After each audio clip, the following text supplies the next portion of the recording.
La Plata, Argentina. Una ciudad conocida por sus calles diagonales y su arquitectura neogótica.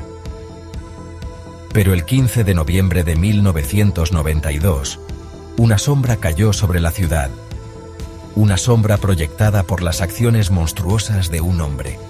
En el 54 de la calle 48, una casa aparentemente ordinaria permanecía en silencio.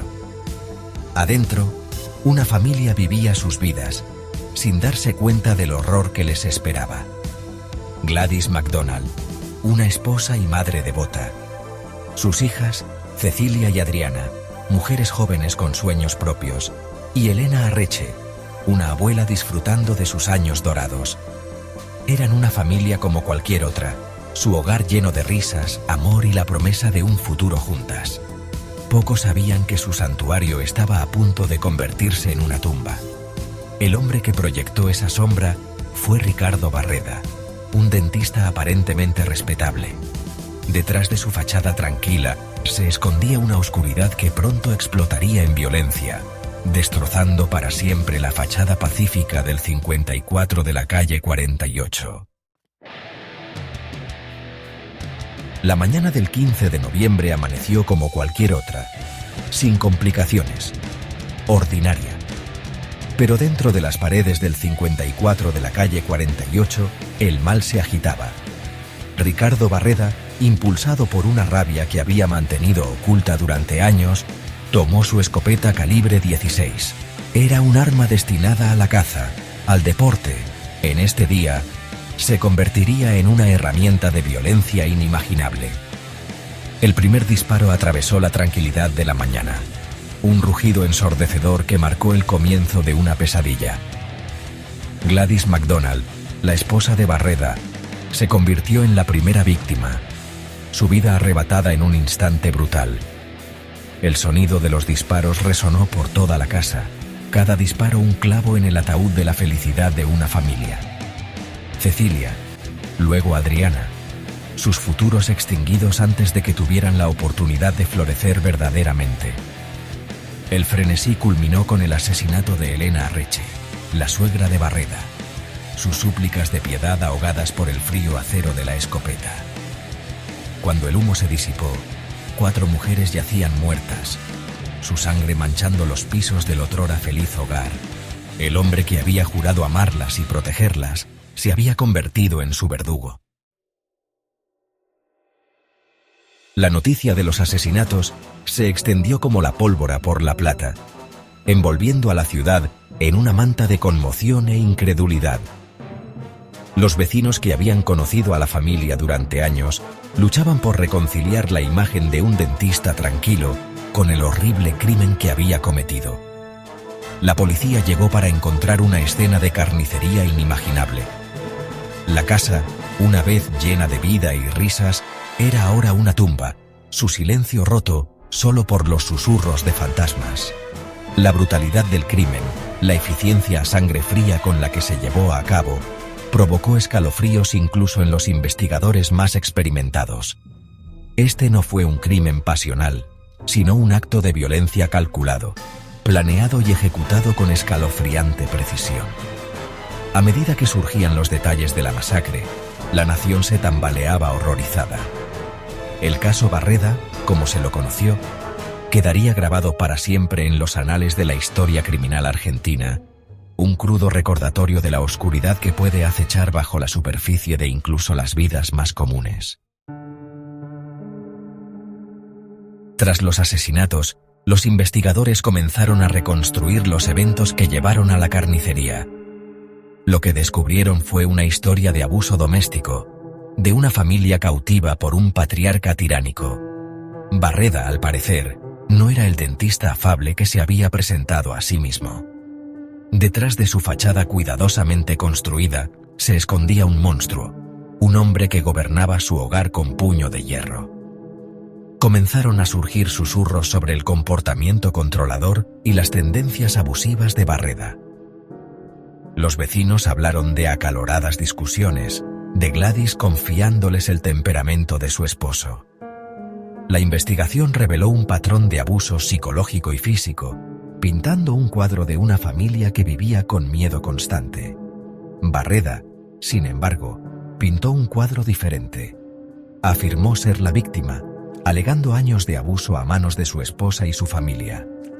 Argumentó que los asesinatos fueron un acto de defensa propia, un intento desesperado por escapar del tormento que había soportado durante tanto tiempo. La opinión pública estaba dividida. Algunos creyeron las afirmaciones de Barreda, viéndolo como un hombre llevado al límite por años de abuso.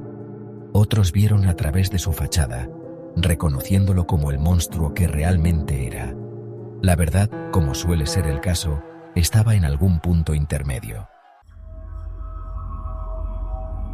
El juicio de Ricardo Barreda cautivó a la nación.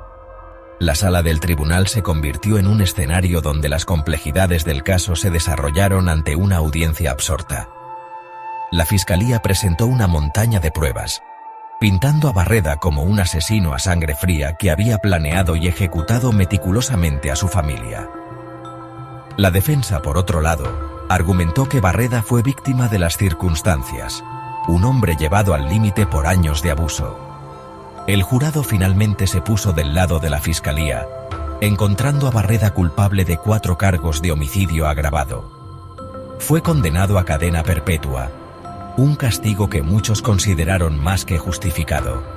La justicia, al parecer, se había cumplido. Pero para las familias de las víctimas, las cicatrices de ese fatídico día nunca sanarían por completo. El caso Barreda expuso las fallas en un sistema que a menudo no protegía a las víctimas de violencia doméstica.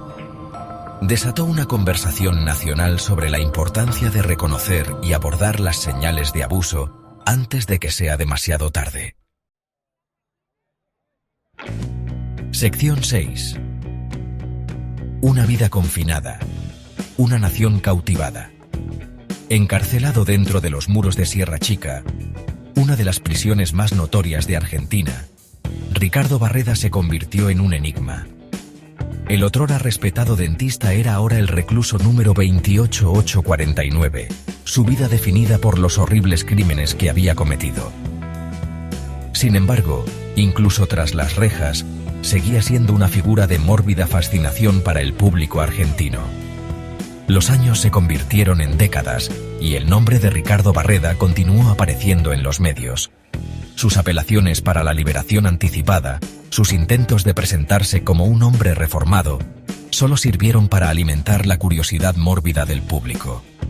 Se convirtió en un símbolo de la violencia doméstica, su nombre sinónimo del lado oscuro de la psique humana. La nación permaneció cautivada por el hombre que había cometido actos tan atroces. Su historia era una advertencia, un recordatorio de la fragilidad de la vida y la oscuridad que puede acechar dentro de personas aparentemente comunes. Sección 7. Tras las rejas, pero nunca olvidado. La vida de Ricardo Barreda después de los asesinatos fue un estudio de contrastes. Era un hombre vilipendiado y compadecido, condenado por sus crímenes pero incapaz de escapar de la sombra que proyectaban. Dentro de la prisión, se convirtió en una figura fantasmal. Su presencia se sentía incluso en su ausencia. Se le concedió arresto domiciliario en 2008 debido a su avanzada edad y salud deteriorada. Una decisión que provocó la indignación de las familias de sus víctimas y una parte importante del público argentino. Su libertad, sin embargo, duró poco. En 2014, fue enviado de vuelta a prisión por violar los términos de su arresto domiciliario. Los últimos años de Barreda los pasó en un hogar de ancianos, muy lejos de la vida cómoda que alguna vez conoció. Murió el 25 de mayo de 2020, a la edad de 84 años. Su fallecimiento apenas reconocido por el público que una vez cautivó. Sección 8. Dando voz a las sin voz.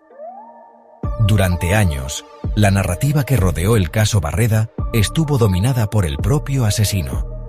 Sus afirmaciones de abuso, sus intentos de obtener simpatía, eclipsaron las voces de sus víctimas. Pero con el próximo estreno de la película Barreda, se saca a la luz una nueva perspectiva.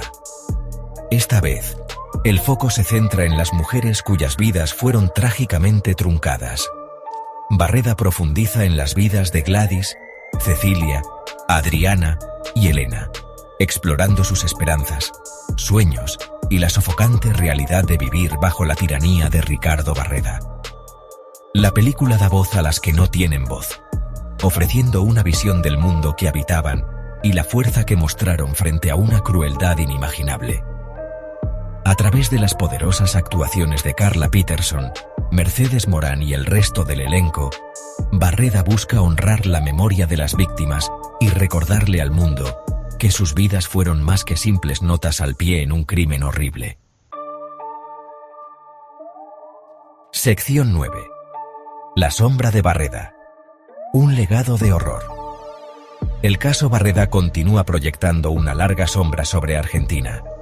Es un crudo recordatorio de las devastadoras consecuencias de la violencia doméstica, un mal social que continúa plagando al país. Pero también es un testimonio de la resistencia del espíritu humano, el amor inquebrantable de las familias y la búsqueda de justicia incluso frente a una tragedia inimaginable. La película Barreda, al arrojar luz sobre las historias de las víctimas, ofrece una oportunidad para la reflexión y la curación. Es un recordatorio de que nunca debemos olvidar los nombres de aquellos que se perdieron y que debemos seguir luchando contra las fuerzas de la oscuridad que buscan destruir el tejido mismo de nuestra sociedad. El legado de Ricardo Barreda es de horror y violencia, pero también es una historia de coraje, resistencia y el poder perdurable de la esperanza.